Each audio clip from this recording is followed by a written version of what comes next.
Thomas Tom Bradley, a 52-year-old automotive parts manager at Precision Auto Supply in Richmond, Virginia, maintained what appeared to be a stable middle-class lifestyle with his wife of 19 years, Patricia Bradley. Tom supervised inventory and purchasing for the region's largest independent auto parts distributor, earning an annual salary of $68,000, plus performance bonuses that typically added another $8,000 to $12,000 per year. The Bradleys lived in a 3-bedroom colonial house on Oakwood Drive in the Lakeside neighborhood, a property they had purchased in 2018 for $285,000. Patricia, 47 years old, worked part-time as a bookkeeper for several small businesses in the area, contributing approximately $18,000 annually to their household income. The couple had no children together, though Tom had a 23-year-old daughter, Michelle, from his previous marriage who lived in North Carolina. Their marriage had experienced increasing tension over the previous 3 years, primarily related to financial disagreements and Patricia's growing dissatisfaction with their lifestyle.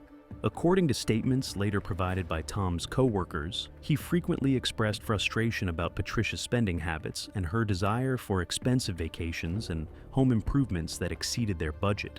Patricia maintained active social media profiles where she often posted photos of upscale restaurants, designer clothing, and luxury items that appeared inconsistent with the couple's documented income. Friends later told investigators that Patricia frequently complained about feeling financially constrained and expressed envy toward acquaintances who enjoyed more affluent lifestyles. Unknown to Tom, Patricia had been researching methods to improve their financial situation that did not involve increasing her own work hours or reducing her personal expenses. Browser history recovered from her laptop showed extensive searches related to life insurance policies, beneficiary rights, and inheritance laws in Virginia. In September 2023, Patricia initiated conversations with Tom about updating their life insurance coverage. She argued that their existing policies, which provided $75,000 in coverage for each spouse, were inadequate given their mortgage balance and other financial obligations. Patricia presented research showing that financial advisors typically recommended life insurance coverage of 7 to 10 times annual income. Tom initially resisted the idea of increased premiums, citing their existing budget constraints. However, Patricia persisted, eventually convincing him that the additional coverage represented responsible financial planning that would protect their surviving spouse from debt obligations. After consulting with an insurance agent recommended by Patricia, Tom agreed to purchase a $500,000 whole life insurance policy through Mutual Security Life Insurance Company. The policy required medical examinations and health questionnaires for both spouses, as Patricia also increased her coverage to $300,000 to maintain the appearance of mutual financial protection. The medical examinations in October 2023 revealed that Tom was in good health, despite being slightly overweight and having borderline high cholesterol. His primary care physician, Dr. Michael Chen, had been monitoring these conditions for several years and had not recommended any significant lifestyle changes or medications beyond basic dietary modifications.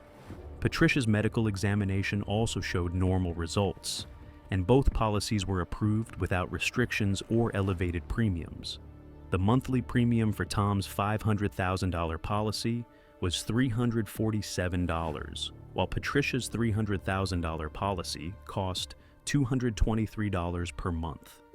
The combined increase of $495 in monthly insurance premiums created additional strain on their budget, requiring adjustments to other expenses. Before we dive deeper, let us know in the comments where you're watching from. We'd love to hear from you. And don't forget to hit that subscribe button so you never miss any of our upcoming videos. During the same period that Patricia was arranging the increased life insurance coverage, she began researching information about various toxic substances and their effects on human health. Digital forensics later revealed extensive internet searches on her personal devices for terms including untraceable poisons, heart attack symptoms, natural toxins, and death by poisoning detection. Patricia's research focused particularly on substances that could mimic natural cardiac events or other medical emergencies. She examined information about digitalis, a compound derived from foxglove plants that affects heart rhythm, and oleander, another plant containing cardiac glycosides that can cause fatal arrhythmias. However, Patricia ultimately settled on a different approach involving antifreeze, specifically ethylene glycol, which she could obtain easily without raising suspicion. Her searches revealed that ethylene glycol poisoning initially produces symptoms similar to intoxication, followed by apparent recovery, then potentially fatal organ failure within days. The systematic nature of Patricia's research demonstrated clear premeditation. She investigated detection methods used in autopsies, the timeline of symptom progression, and dosage calculations based on body weight. She also researched the availability of ethylene glycol testing in routine medical examinations and post-mortem toxicology screens. In December 2023, Patricia began implementing her plan. She purchased several containers of automotive antifreeze from different auto parts stores, paying with cash to avoid creating a paper trail linking the purchases to her identity. Store surveillance footage later reviewed by investigators showed Patricia making these purchases while wearing sunglasses and a baseball cap to obscure her appearance.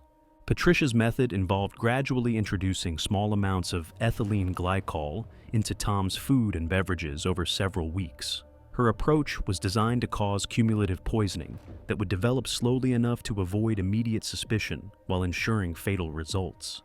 Tom's first symptoms appeared in early January 2024. He began experiencing fatigue, mild nausea, and periodic dizziness that he initially attributed to stress at work or minor illness. Patricia encouraged him to rest and offered to prepare special meals and beverages to help him recover, using these opportunities to continue the poisoning. As Tom's condition worsened, he developed more severe symptoms, including persistent headaches, confusion, and difficulty concentrating. His supervisor at Precision Auto Supply noted that Tom's work performance had declined significantly, with frequent mistakes in inventory calculations and apparent difficulty following routine procedures.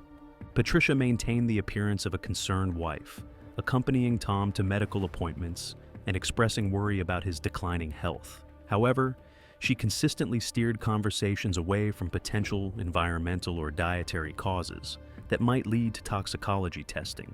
Dr. Chen initially diagnosed Tom's symptoms as a viral infection or stress-related condition.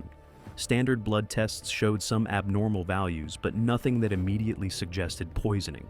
Patricia specifically requested that the doctor avoid unnecessary tests due to their insurance limitations and financial concerns. By late January 2024, Tom's condition had deteriorated to the point where he was unable to work regularly.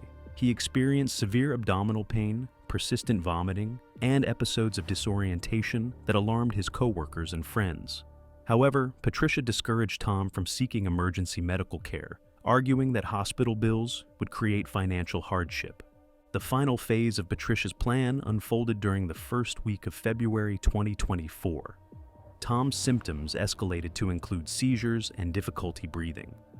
On February 7th, Patricia found Tom unconscious in their bedroom and called 911, reporting that her husband had collapsed and was unresponsive. Emergency medical technicians arrived at the Bradley residence at 11:43 a.m. and found Tom in cardiac arrest. Despite aggressive resuscitation efforts, Tom was pronounced dead at Henrico Doctors Hospital at 12:56 p.m. The attending physician noted the patient's recent history of declining health, but found no immediate cause of death apparent from external examination. Patricia's emotional reaction to Tom's death appeared genuine to hospital staff and responding officers. She wept openly and expressed shock that his condition had deteriorated so rapidly. She provided medical personnel with information about Tom's recent symptoms and medical history, emphasizing his stress levels and poor eating habits as potential contributing factors. The initial death certificate listed the cause of death as cardiac arrest, with contributing factors of hypertension and obesity. No autopsy was ordered, as Tom's recent medical history and apparent underlying health conditions provided reasonable explanation for his death. Patricia began the life insurance claim process within days of Tom's death. She contacted Mutual Security Life Insurance Company on February 12th and submitted the required documentation, including the death certificate and policy information. The insurance company's initial review found no apparent red flags, and the claim was processed through standard procedures. However, Tom's sudden death raised concerns among his coworkers and close friends. Several individuals contacted by investigators later reported that Tom's rapid decline seemed inconsistent with his previous health status. His supervisor noted that Tom had passed his annual company physical examination just 4 months earlier, with no significant health issues identified. Tom's daughter Michelle also expressed suspicion about the circumstances of her father's death. She told investigators that Tom had seemed healthier and more optimistic during their last phone conversation in December, making his sudden deterioration difficult to understand. These concerns prompted Michelle to request that the Richmond Police Department conduct a more thorough investigation into her father's death. Detective Robert Hayes was assigned to review the circumstances and determine whether additional investigation was warranted. Detective Hayes' preliminary review identified several factors that supported the family's concerns. Tom's relatively young age, lack of significant medical history, and the rapid progression of his final illness suggested that additional examination might be appropriate. On February 28, 2024, Detective Hayes requested that the medical examiner's office conduct a delayed autopsy with comprehensive toxicology screening. The legal grounds for this request included family concerns and the potential financial motive created by the substantial life insurance policy. The autopsy was performed by Dr. Sarah Williams, Chief Medical Examiner for the Richmond metropolitan area. External examination revealed no signs of trauma or obvious cause of death. However, tissue samples were collected for extensive toxicological analysis, including tests for common poisons, drugs, and industrial chemicals. The toxicology results, completed in mid-March 2024, revealed the presence of ethylene glycol in Tom's blood, liver, and kidney tissues at levels consistent with fatal poisoning. The concentration and distribution patterns indicated that Tom had been exposed to ethylene glycol over an extended period, with the final dose occurring within 24 to 48 hours of his death. Dr. Williams amended the death certificate to reflect the homicide by ethylene glycol poisoning. The case was immediately transferred to the Richmond Police Department's Homicide Division, with Detective Hayes continuing as the lead investigator. The investigation focused on identifying how Tom had been exposed to ethylene glycol and who had access to administer the poison. Patricia emerged as the primary suspect given her exclusive access to Tom's food and beverages, her knowledge of his daily routines, and her financial motive through the life insurance policy. Investigators obtained search warrants for the Bradley residence and Patricia's personal effects. The search revealed several partially empty antifreeze containers in the garage, which was unusual given that neither of the Bradleys' vehicles required antifreeze maintenance during the winter months when the purchases occurred. Digital forensics analysis of Patricia's electronic devices revealed the extensive research into poisoning methods and her systematic investigation of ethylene glycol's effects. The browser history, combined with the timeline of her searches and Tom's symptom progression, provided strong evidence of premeditation. Financial records showed that Patricia had been experiencing increasing debt problems, including overdue credit card payments and a personal loan that was nearing default. The life insurance payout would have resolved all of her financial obligations while providing substantial remaining funds. Don't forget to like this video and subscribe for more shocking true crime stories. Let us know in the comments what you think was the biggest mistake Patricia made in planning this crime. Patricia was arrested on March 25, 2024, and charged with first-degree murder and insurance fraud.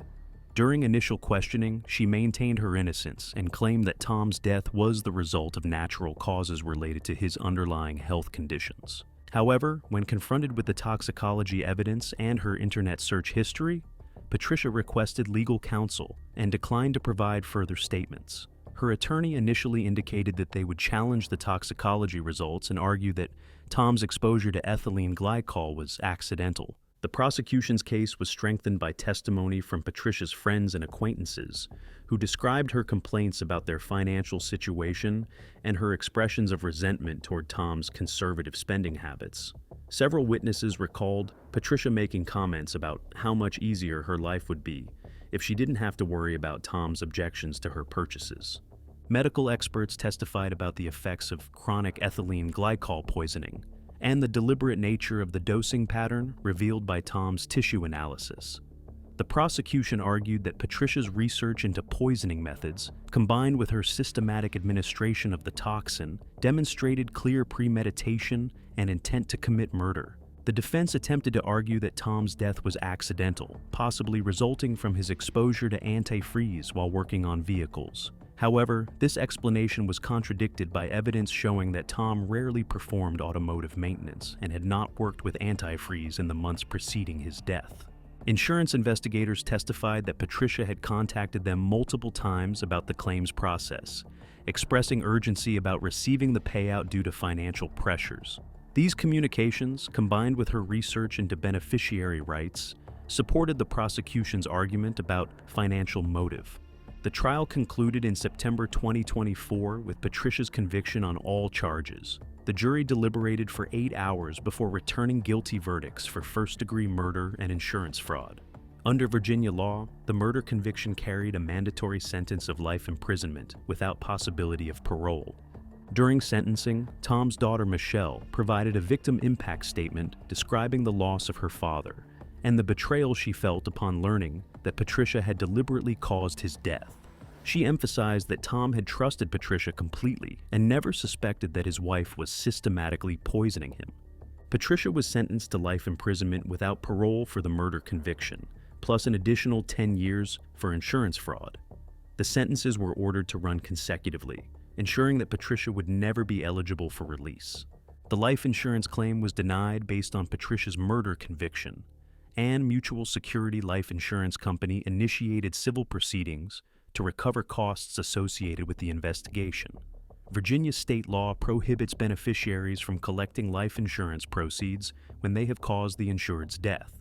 Tom's assets, including his share of the marital home and his retirement accounts, were distributed to his daughter Michelle through probate court. The house on Oakwood Drive was sold, with Patricia's share of the proceeds held in escrow pending resolution of potential restitution claims. The case prompted Mutual Security Life Insurance Company to review their screening procedures for large policy purchases, particularly when applicants have recently increased their coverage significantly.